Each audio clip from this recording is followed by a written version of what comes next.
This Honorable Court of Appeals is now in session. Thank you. Before we start, just a couple things. We don't anticipate any technology-related problems, but if we should have such a problem, everybody just take a deep breath and we'll pause and work through it and pick back up. Madam Clerk, will you please call the case? Yes, sir. Guidesoft Incorporated doing business as Knowledge Services versus State Protest Committee, State of Tennessee, et al. We'll hear from the appellant. Counsel for the appellant.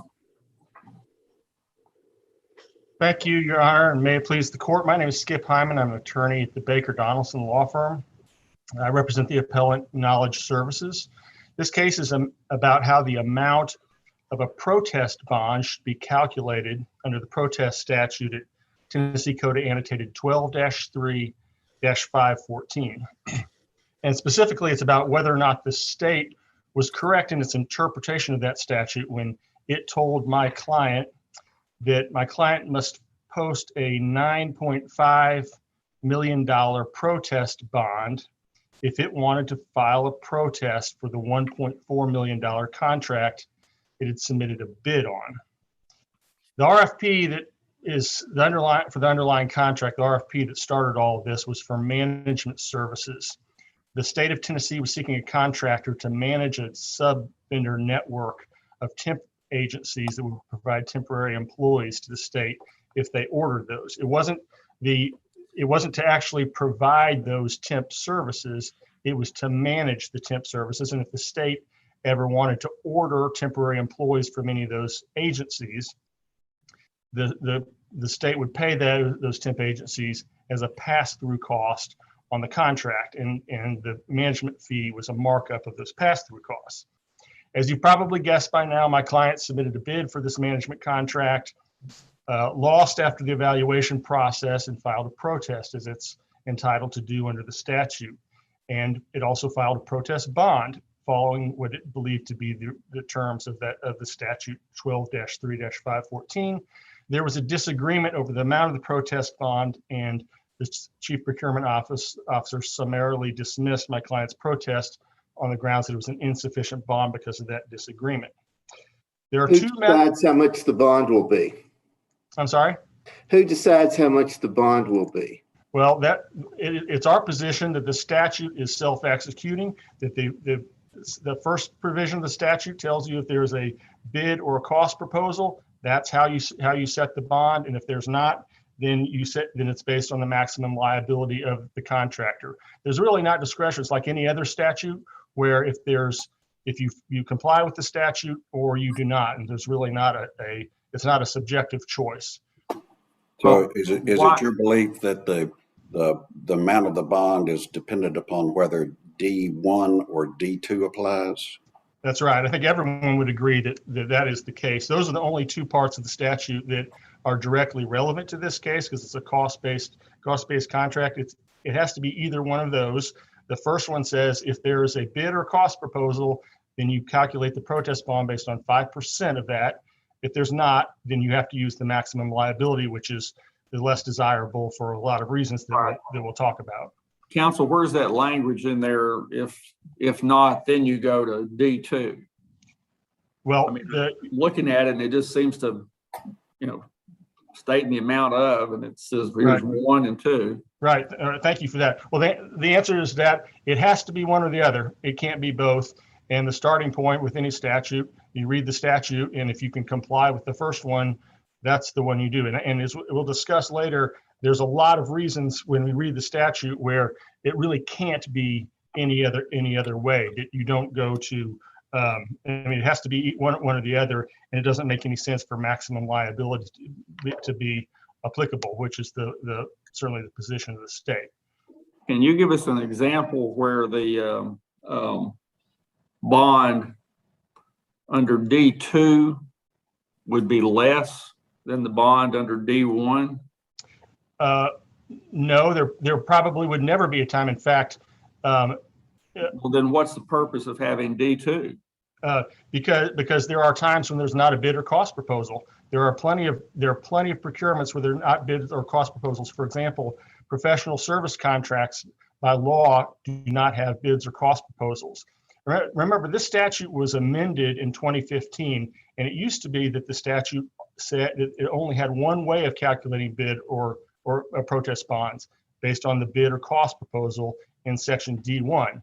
They amended and expanded that statute for this very reason, because there were times when it was impossible, there was no bid or cost proposal to calculate a 5% bond, and maximum liability was the only other time that could happen.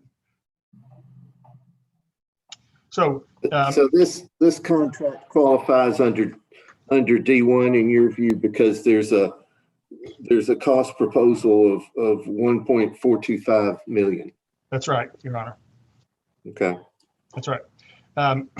It's the state's position. The reason that they dismissed our contract, that every contract, and actually this is a perfect way maybe to respond to these questions, the state believes, I'm sure they'll tell you, that every single contract is calculated based on D2 maximum liability for the opposite reason, which is they believe that every contract, that is, except for the unique type of bid, is called a sort of so-called fixed cost or lump sum contract, because they believe that if there's any doubt about the amount the state might purchase under the as yet awarded contract, then you use the maximum liability for the contract, because they believe it was the General Assembly's intent that the protest bond was to provide security for the entire contract performance, and not what was just being procured, like as in this case, as a management services contract. But we can see that that cannot be true. And we just by looking at the statute, because remember, under the state's theory, the only time you would ever use section D1 bid or cost proposal is if there's a simple lump sum contract, the most basic and outdated type of bid that there was. But look at section D1. It's clear that the General Assembly contemplated it would be used for more than that, for all kinds of bids and cost proposals. For a starting point, it does not say only for flat fee contracts, and surely the legislature would have included that if they wanted to. And in fact, they did in sections D3 and D4 limit those which are not directly applicable. And the reason they're not directly applicable is because the legislature did limit those to revenue contracts and no cost contracts, but did not include this language that has been read into it by the state, limiting section D1. Furthermore, section D1, and the reason that the General Assembly didn't do that is because section D1, the legislature said what they wanted to say in D1. Notice that they said that it is 5% of the bid or cost proposal. I think we can all agree the legislature understood those to mean two different things. A bid being a single element price that is offered by the bidder. A cost proposal is something more. That is, that there's more to be done. It's a promise by the contractor that this is how we will charge the state, whether it's based on unit prices or whether it's over time, exactly the type of contract that we have here, which is a term cost proposal. Does the RFP use the term cost proposal? Yes, it sure does, and it includes a cost proposal for all of the offerors to fill out, and it's a simple matter of arithmetic to figure out what 5% of that cost proposal is. Council, if you would please, if we run out of time, turn to the talk a little bit about your position as to exactly what the scope of review is. Is it the common law writ of cert with the exceptions, or is it just limited to the record? I mean, right. Thank you, Your Honor. Assuming you're asking about our motion to supplement the record, and let me give you just a little background about it. I'm glad you asked that, because I don't think it was clear what we were really asking to introduce. Remember, the state's position is that it was the General Assembly's intent that any contract other than a lump sum contract, if there's any sort of doubt about the amount of the quantities of it, would have to be under D2, under the maximum liability. The reason that they believe that is because, I'm sorry, that with the state's position is that they would never use section D1 except unless it was a lump sum contract. And during the protest committee hearing, the representatives of the Central Procurement Office stated to the protest committee, we have never used it in any other way. If as long as it's a term contract where the quantities are unknown, we would always use D2, and it's going to be impossible to use it any other way.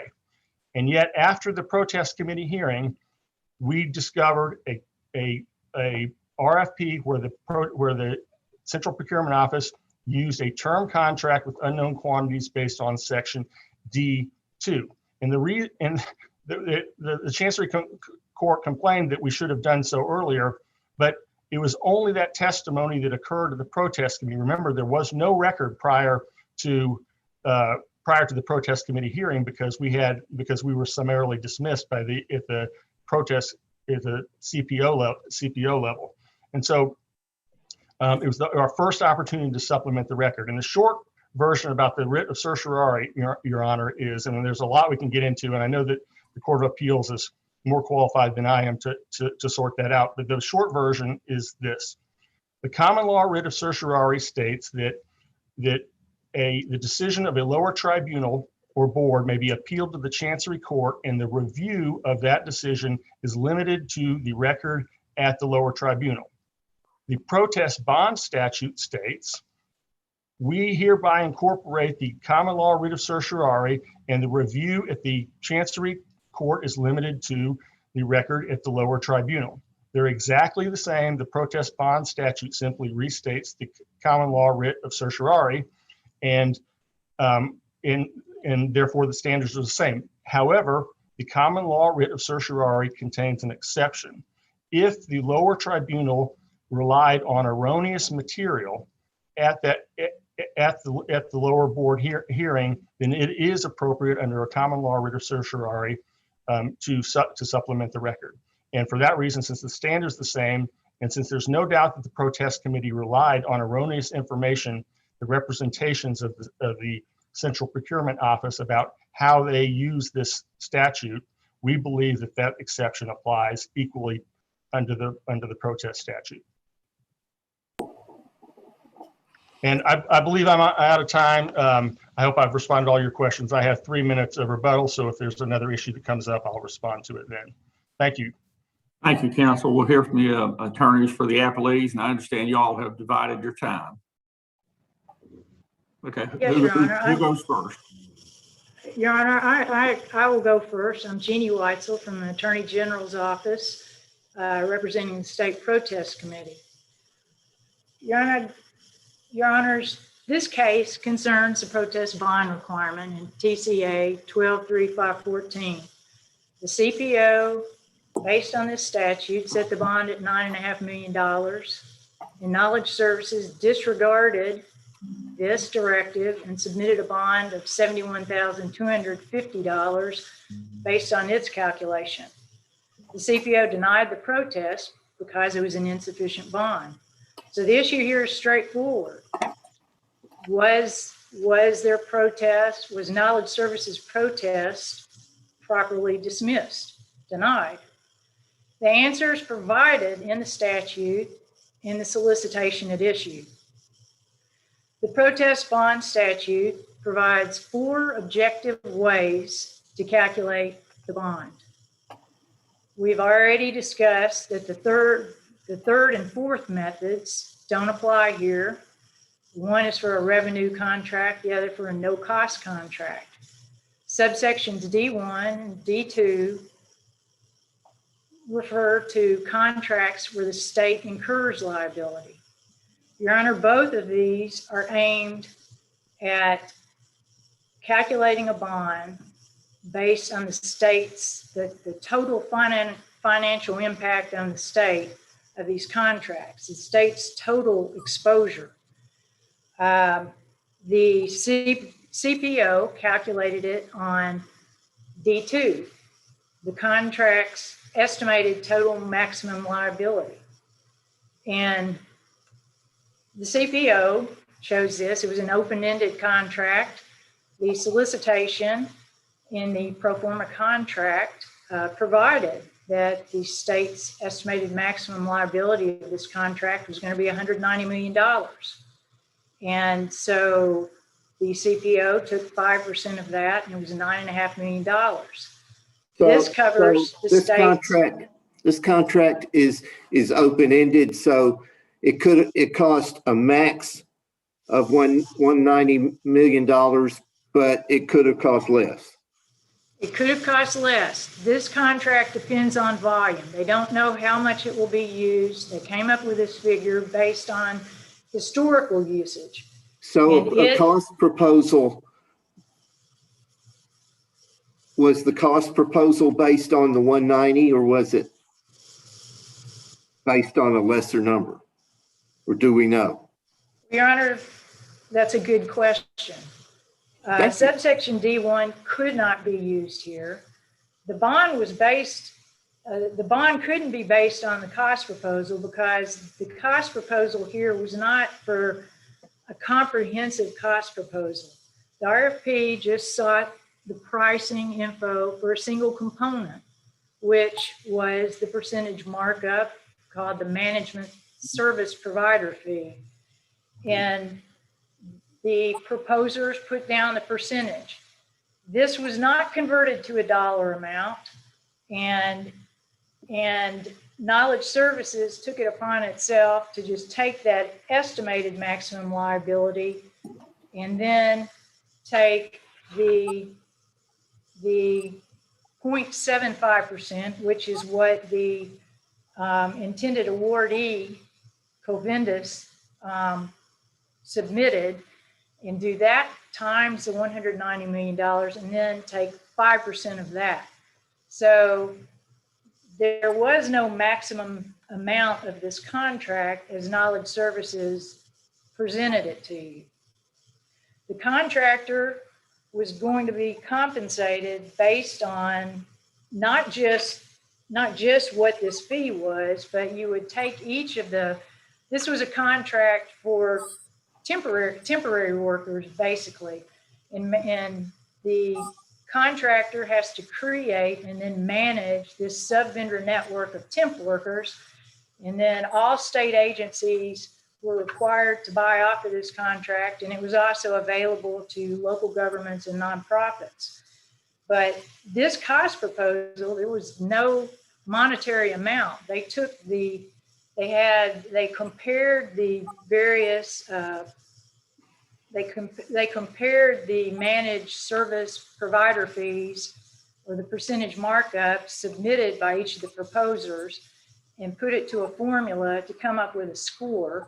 And in this case, Covendis had the lowest, and they got 20 points, and Knowledge Services, compared to that, got 12 points.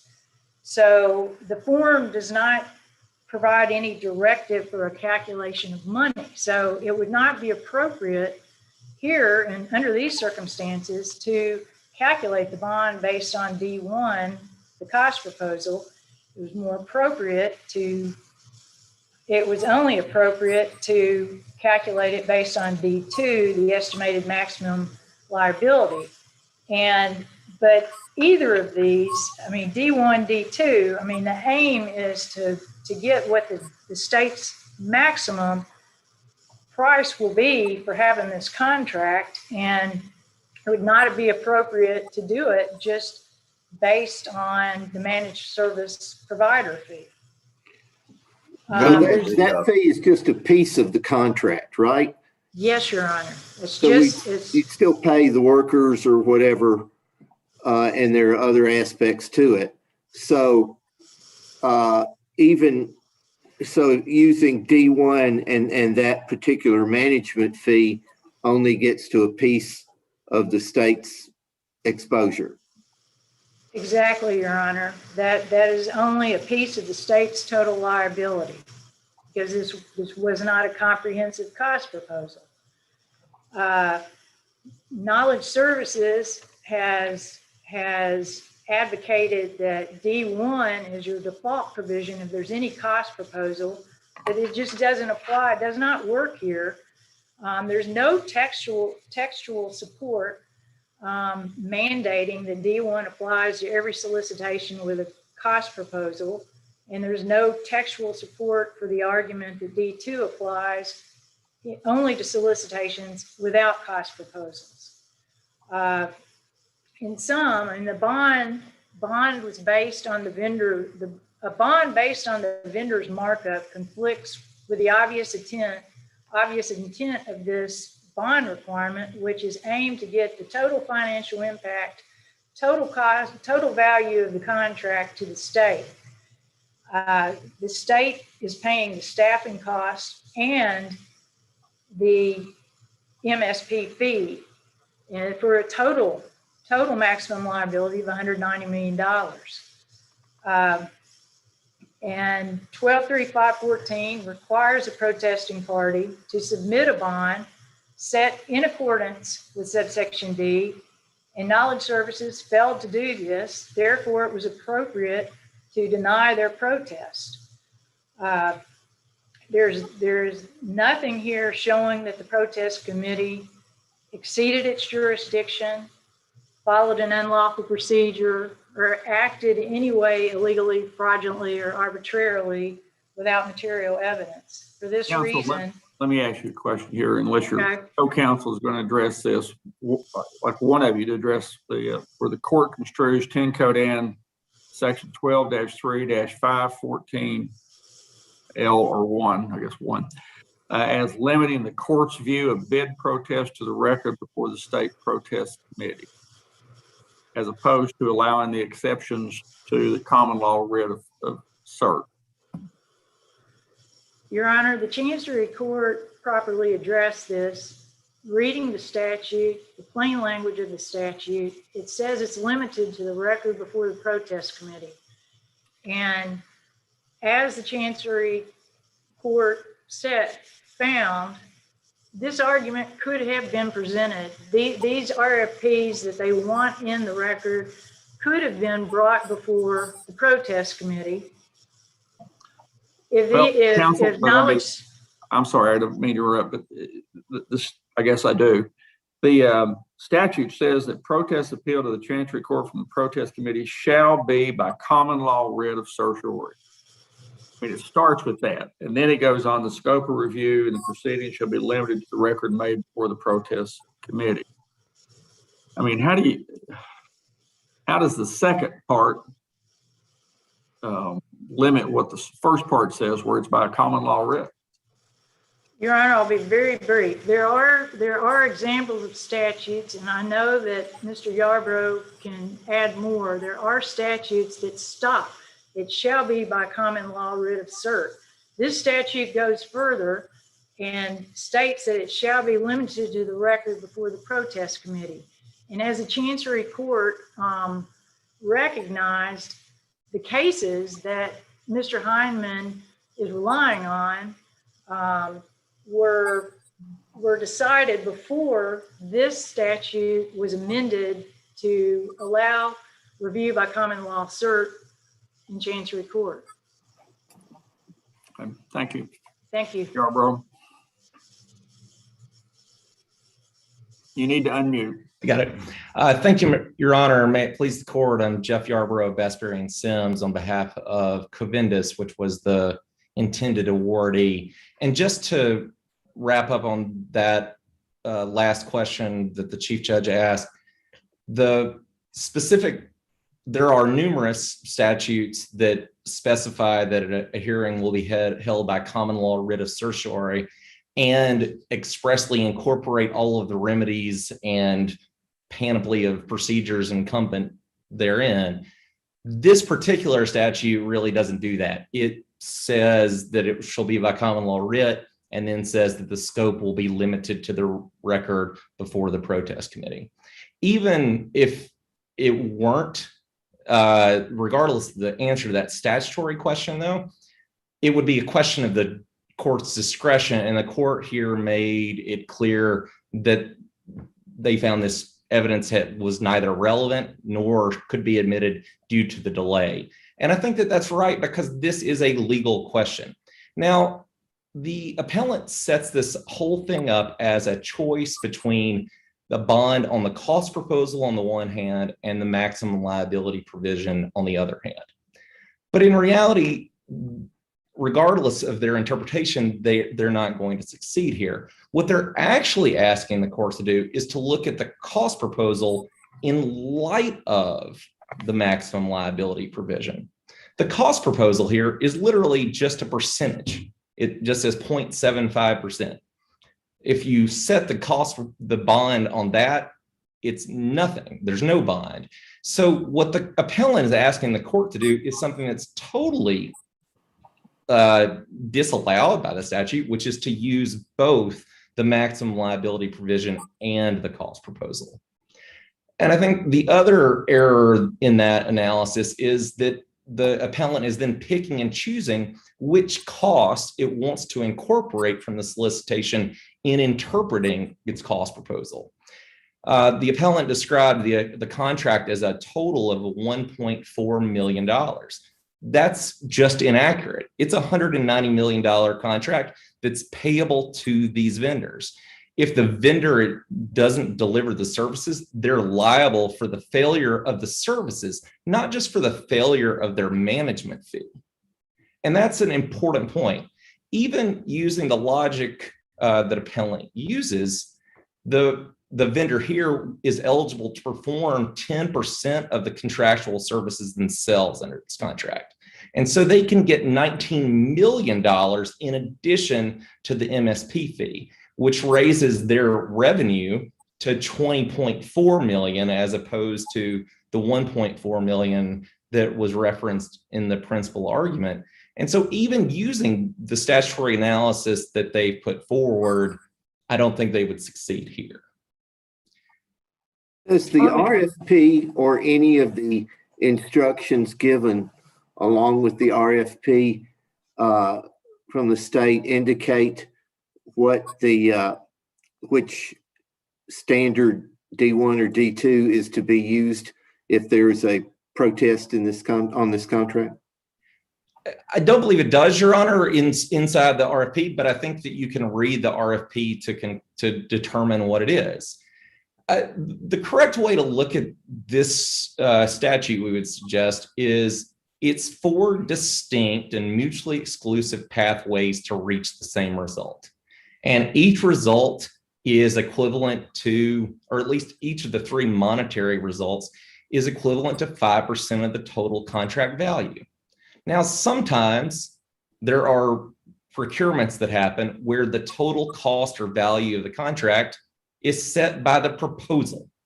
And that's what D1 speaks to. If the bid or the proposal provides the cost, then you use D1 to set the bond. In other procurements, the solicitation itself sets the bond, sets the cost. And in those situations, D2 applies. And so when you look at thinking it would be so much simpler if the state would just say, if you want to protest this, you got to put a bond of X amount. I think that the state may look at specifying, well, this ambiguity has not arisen much before. And we would suggest, Your Honor, that it's really a forced ambiguity here. I mean, the words might bear the meaning, but if you look at what the statute's trying to do with the mutually exclusive or the equivalent 5% numbers in each place, and just the term cost proposal, appellant's interpretation would disconnect the term cost proposal from the proposed cost. And just under basic textual analysis, interpreting this contract as that's $190 million as costing only $1.4 million just isn't appropriate. Thank you, counsel. We'll hear from the appellant rebuttal. All right. Thank you. I want to respond to what I believe is the most fundamental issue, the difference between the parties' position and the fatal flaw in what the state is saying, which is the assumption that the General Assembly, when it included a protest bond requirement, wanted surety for the entire cost of a contract that hasn't been awarded yet. They're treating that like a performance bond. And I can prove to you that that is not what the legislature intended. Here's why. Nobody's mentioned this before, but this language, this maximum liability that's in this RFP is actually required by law to be in every single RFP. Therefore, if it was the state's intention to always guard the entire cost of the state all the way up to the so-called maximum liability, there'd be no reason to have section D1 at all. They would simply say this whole protest was mentioned before. We could have made this a lot simpler because the statute could simply say the protest bond shall be 5% of the maximum liability. Since the maximum liability is always in every contract, we would be done. But Is it in the record? Is it in the record that the maximum liability is in every RFP?